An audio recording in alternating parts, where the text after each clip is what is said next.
Les prisons sont déjà parmi les endroits les plus effrayants au monde. Portails verrouillés, détenus violents, émeutes désespérées, un monde où la survie n'est jamais garantie. Mais imaginez être une femme dans cet environnement, non seulement piégée avec des hommes dangereux, mais aussi à la merci de gardiens qui se révèlent parfois tout aussi cruels. Dans ces lieux, la protection disparaît et la frontière entre prisonniers et victimes s'estompe complètement. Partout dans le monde, de l'Afrique aux Amériques, de l'Europe à l'Asie, les femmes incarcérées ont enduré des horreurs que la plupart d'entre nous peuvent à peine imaginer. Et certaines des histoires les plus sombres ne remontent pas à un passé lointain, elles se déroulent actuellement. Au cœur de la République démocratique du Congo, une prison a été le théâtre d'une tragédie si brutale que les enquêteurs l'ont qualifiée de l'une des atrocités carcérales les plus sombres de l'histoire moderne. Prison de Munzenze, République démocratique du Congo, 2025. La prison de Munzenze se trouve à la périphérie de Goma, dans l'est de la République démocratique du Congo, une ville longtemps marquée par les conflits. Pendant des années, la prison a été surpeuplée, dépassant largement sa capacité d'accueil. Cette forteresse délabrée abritait des hommes accusés de tous les crimes imaginables, entassés sous la surveillance de quelques gardiens sous-payés et sous-armés. L'aile réservée aux femmes, plus petite mais tout aussi négligée, n'offrait guère plus que de minces murs de béton comme protection. En janvier 2025, les tensions à l'extérieur de la prison avaient atteint un point critique. Les rebelles du M23 avançaient sur Goma et lorsque leurs combattants ont pris d'assaut la ville, Munzenze elle-même est devenue un champ de bataille. La sécurité s'est effondrée presque instantanément. Les portes ont été forcées, les cellules ont été fracturées et des centaines de prisonniers masculins se sont échappés, non seulement dans les rues, mais aussi à l'intérieur même de la prison. Cette nuit-là, la section des femmes a été envahie. Piégées derrière des portes verrouillées, elles se sont retrouvées sans défense, lorsque les rebelles et les détenus évadés ont fait irruption. Ce qui a suivi n'était pas simplement de la violence, mais une atrocité de masse. Aucune survivante n'est jamais réapparue, mais les enquêteurs ont par la suite reconstitué ce qui s'était passé. Toutes les femmes présentes ont été agressées à plusieurs reprises, devenant des proies dans un lieu censé les protéger. Une fois les agressions terminées, les assaillants ont verrouillé les portes, puis ils ont mis le feu à tout le bâtiment. Les flammes ont consumé l'aile, scellant le sort de toutes les femmes qui s'y trouvaient. Dans les jours qui ont suivi, les enquêteurs des Nations Unies ont qualifié Munzenze de l'une des atrocités carcérales les plus sombres de l'histoire moderne. Les familles venues chercher leurs filles, leurs mères et leurs sœurs n'ont trouvé que des cendres et le silence. Mais aussi choquant que fut Munzenze, ce n'était pas la première fois que des femmes dans les prisons congolaises étaient abandonnées à de telles horreurs. Quelques mois plus tôt, dans une autre prison surpeuplée située à des centaines de kilomètres de là, le chaos avait éclaté, déclenchant ce que l'ONU qualifiera plus tard de pire cas de viol en prison jamais enregistré. Prison centrale de Makala, République démocratique du Congo, 2024. À Kinshasa, la capitale de la République démocratique du Congo, se trouve la prison centrale de Makala, le plus grand établissement pénitentiaire du pays. Sur le papier, elle a été construite pour accueillir environ 1500 détenus. En réalité, en 2024, elle croulait sous le poids de plus de 15 000 détenus. La surpopulation était si grave que les hommes dormaient entassés comme des sardines dans des couloirs insalubres, tandis que la section réservée aux femmes, bien que séparée, n'offrait que peu de sécurité face à ce qui allait se passer. En septembre 2024, le chaos a éclaté. Une tentative d'évasion massive a dégénéré en une émeute généralisée. Les gardiens, débordés et en infériorité numérique, ont rapidement perdu le contrôle de la prison. Alors que les combats faisaient rage, des vagues de prisonniers masculins ont fait irruption dans l'aile réservée aux femmes. Ce qui a suivi a été des heures de terreur. Sur les 348 femmes détenues ce jour-là, 268 ont été violées, souvent par des dizaines d'hommes chacune. Au moins 17 des victimes étaient des adolescentes, certaines âgées de moins de 19 ans. Les agressions ont été si généralisées que les survivantes les ont décrites comme « chaque femme pour elle-même » et personne n'a été épargné.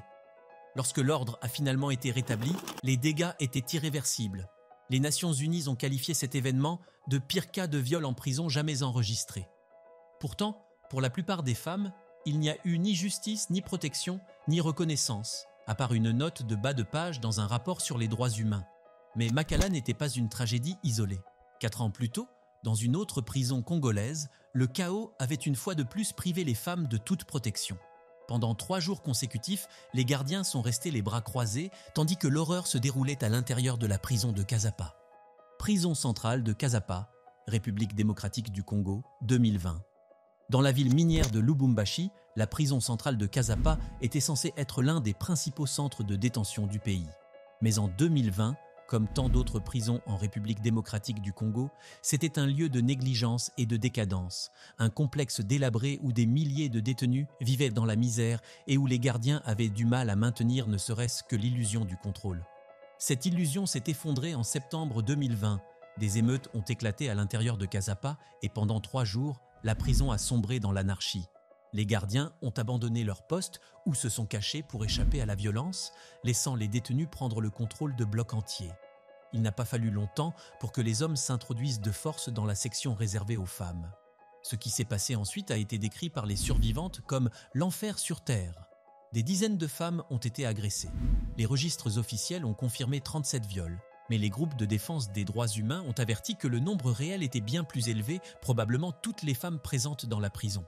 Il n'y a eu aucun traitement médical, aucun soutien psychologique et pire encore, aucune poursuite judiciaire. Les crimes ont tout simplement été passés sous silence. L'histoire de Kasapa a suivi le même schéma que celle de Makala et Munzenze. Lorsque le chaos a éclaté, les femmes se sont retrouvées sans défense, abandonnées par le système même qui était censé les protéger. Et cette tragédie n'était pas propre au Congo.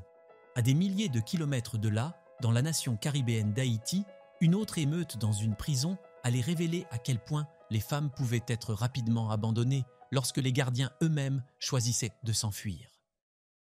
Prison civile de Gonaïve, Haïti, 2019. Dans le nord d'Haïti, la ville de Gonaïve est depuis longtemps en proie à la pauvreté, aux troubles et à l'instabilité politique. Sa prison, comme beaucoup d'autres dans le pays, était le symbole de cet effondrement, surpeuplée, sous-financée et gardée par des hommes peu formés et peu fidèles à leurs devoirs. En novembre 2019, les tensions à l'intérieur ont dégénéré en violence. La pénurie de carburant avait déclenché des manifestations dans tout le pays. Et à Gonaïve, la prison est devenue un point chaud. Lorsque les émeutes ont éclaté, les gardiens ont pris une décision qui a scellé le sort des femmes détenues. Ils ont pris la fuite. Les portes ont été laissées sans surveillance et la section des femmes a été abandonnée. Quelques instants plus tard, des prisonniers masculins ont fait irruption. Ce qui a suivi a été brutal. Au moins 10 femmes ont été agressées, parmi lesquelles une jeune fille de 15 ans et une femme de 62 ans. Piégées dans un lieu censé les protéger, elles ont été livrées aux mains de prédateurs. Lorsque l'ordre a finalement été rétabli, l'indignation s'est répandue parmi les groupes de défense des droits humains. Ils ont condamné non seulement les agresseurs, mais aussi l'État lui-même pour avoir abandonné les femmes au moment où elles en avaient le plus besoin. Mais Haïti n'était pas le seul pays à connaître de telles horreurs. Des années plus tôt, au Pérou, une autre prison allait être le théâtre d'un cauchemar encore plus sanglant, cette fois-ci déclenché par l'État lui-même. Prison Miguel Castro Castro, Pérou, 1992. Située dans la banlieue de Lima, au Pérou, la prison Miguel Castro Castro était tristement célèbre bien avant 1992. Construite pour accueillir certains des détenus les plus dangereux du pays, elle abritait non seulement des criminels de droit commun, mais aussi des membres du Sentier Lumineux, un groupe insurgé violent en guerre contre l'État. L'établissement était surpeuplé, tendu et en permanence sur les nerfs. En mai 1992, le gouvernement a lancé une opération militaire massive pour reprendre le contrôle de la prison.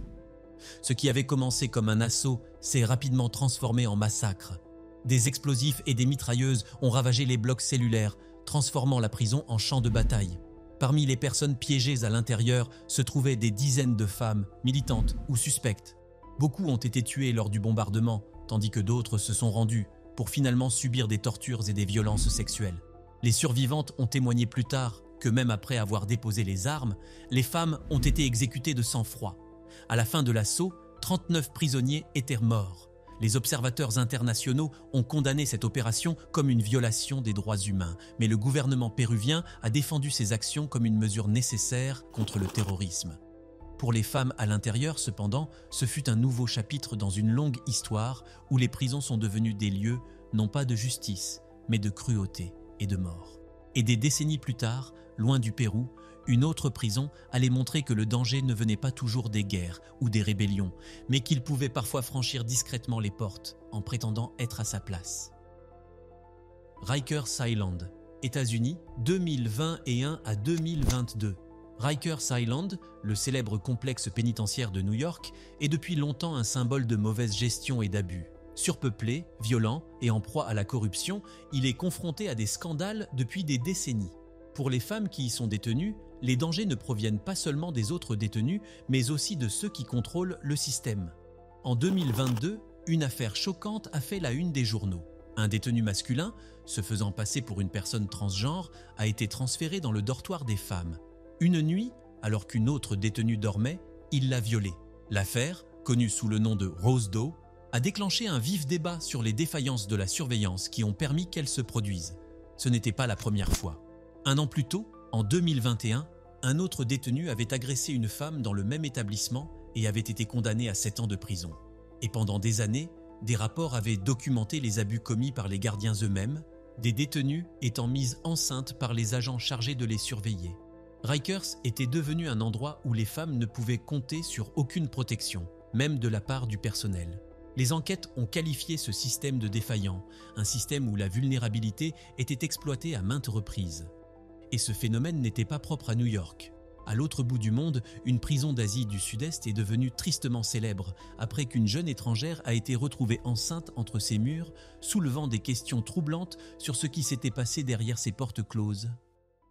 Prison de Phon Thong, Laos, 2008. Située juste à l'extérieur de la capitale Vientiane, la prison de Phon Thong est l'endroit où le Laos détient bon nombre de ses détenus étrangers. Connue pour ses conditions de détention difficiles, cette prison a été critiquée pour sa surpopulation, la corruption et le manque de soins médicaux de base. Pour les femmes qui y sont incarcérées, les dangers vont bien au-delà des mauvaises conditions de vie. En 2008, le monde entier a tourné son attention vers Phon Thong après une découverte choquante. Une jeune Britannique, Samantha Orobator, avait été arrêtée pour trafic de drogue. Alors qu'elle attendait son procès, elle s'est avérée être enceinte, alors qu'il n'y avait aucune trace de contact avec le monde extérieur. Les organisations de défense des droits humains ont immédiatement tiré la sonnette d'alarme. Elles ont fait valoir que sa grossesse ne pouvait être le résultat que d'une exploitation sexuelle ou d'une contrainte exercée à l'intérieur de la prison. Amnesty International a condamné cette situation, y voyant la preuve que les femmes de Phon Thong n'étaient pas seulement sans protection, mais également exposées à des abus de la part des gardiens et des autres détenus. L'affaire a suscité l'indignation internationale et mis la pression sur le gouvernement laotien, mais peu de choses ont changé à l'intérieur de la prison. Phon Thong est resté tristement célèbre, un lieu où le silence et le secret cachèrent la vérité sur ce que les femmes enduraient. Et dans d'autres parties du monde, le secret a cédé la place à une corruption ouverte, dans des prisons où les détenus n'étaient pas seulement négligés, mais ouvertement vendus à des hommes puissants comme des marchandises. Prison du Bengale occidental, Inde, années 1990 à 2020. Dans tout l'État indien du Bengale occidental, les prisons sont depuis longtemps critiquées pour leur corruption et leurs abus.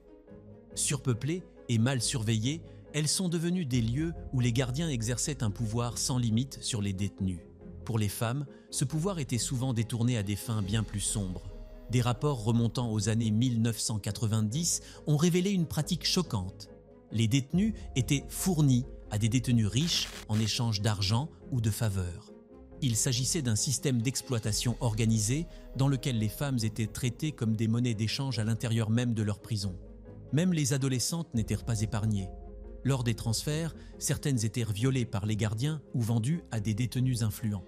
En 2024, plus de 200 enfants vivaient dans les prisons du Bengale occidental, dont beaucoup étaient nés de ces actes d'abus.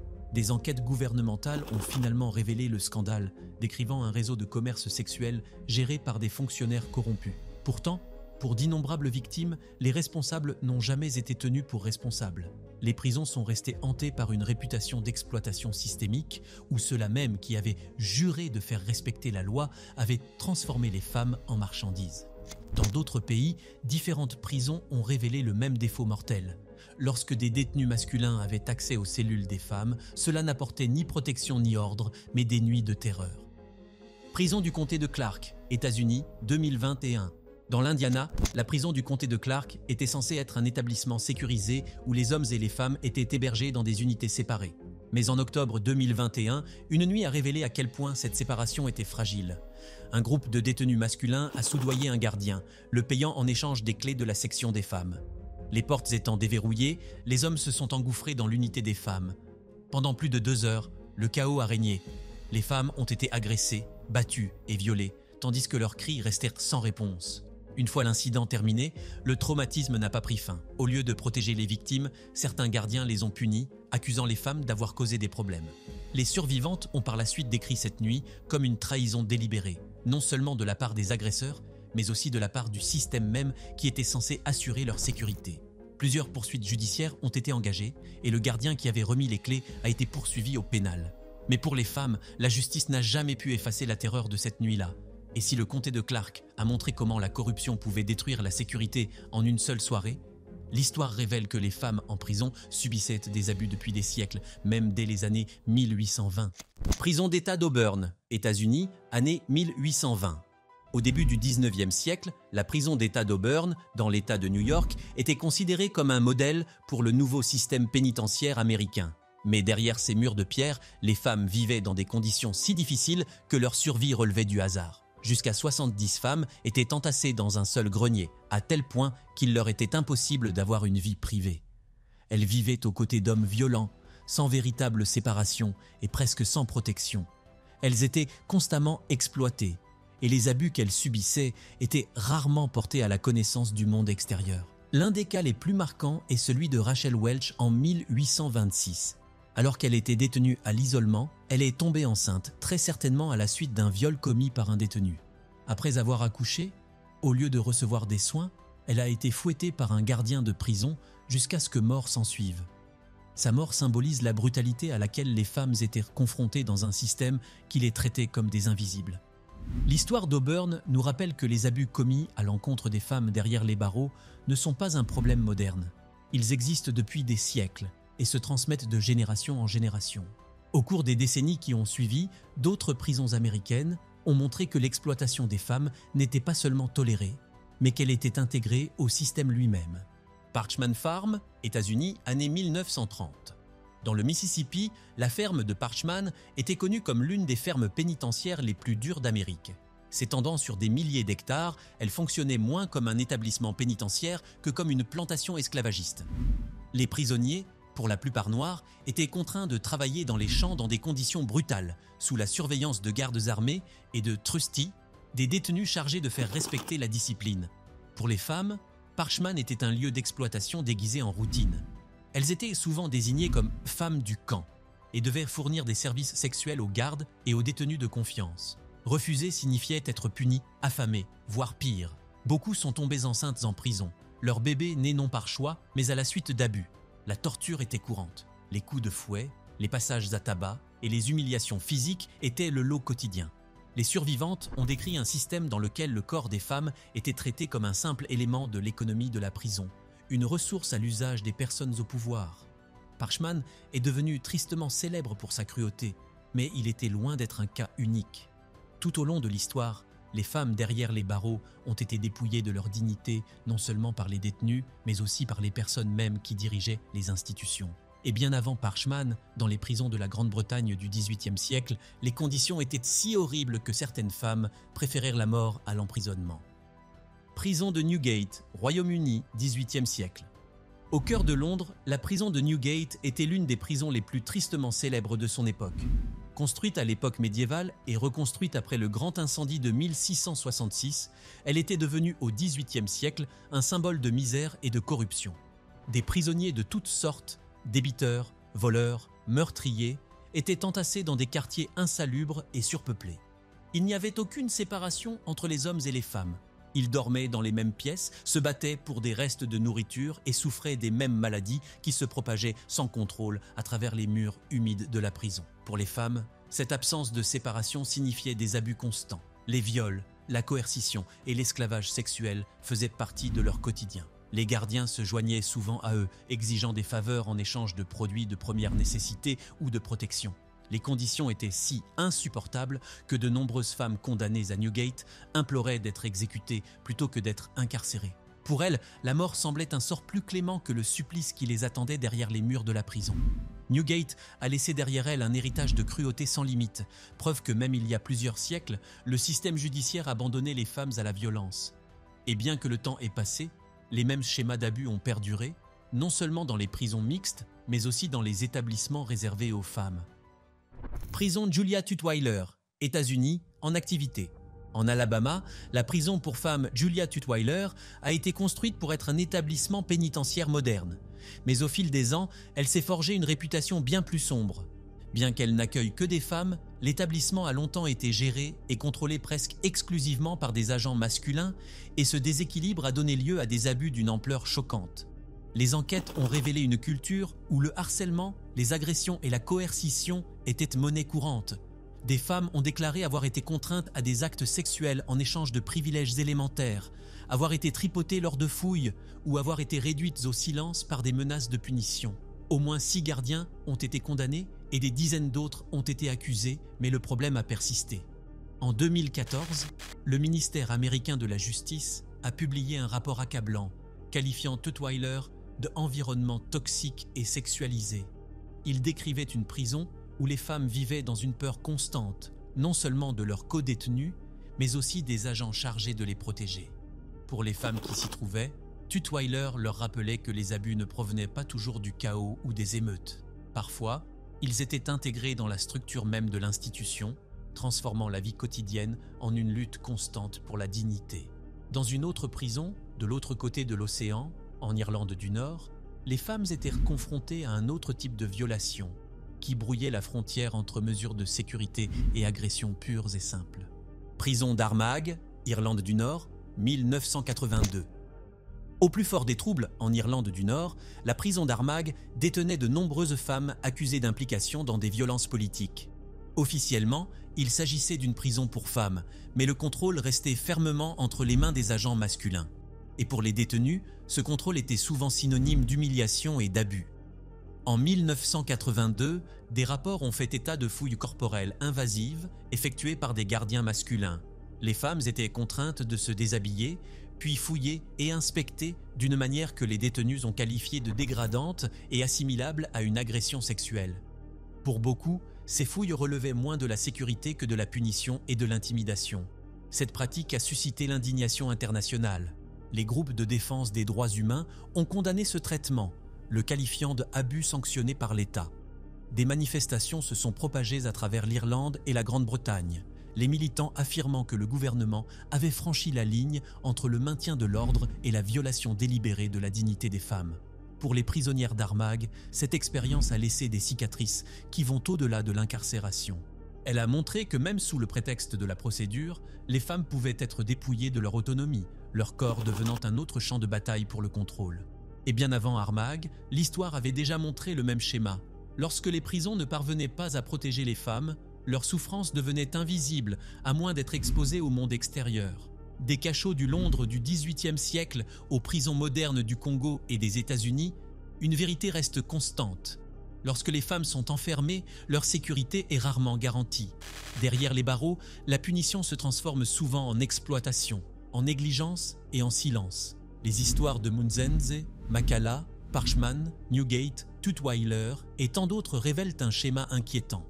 Les prisons conçues pour faire respecter la justice sont devenues des lieux de cruauté, où les plus vulnérables aient été laissés sans protection. Ces récits ne sont pas seulement des morceaux d'histoire, ce sont des avertissements. Car tant que les prisons resteront cachées aux yeux du public, les souffrances des femmes qui s'y trouvent risquent d'être ignorées, répétées et oubliées.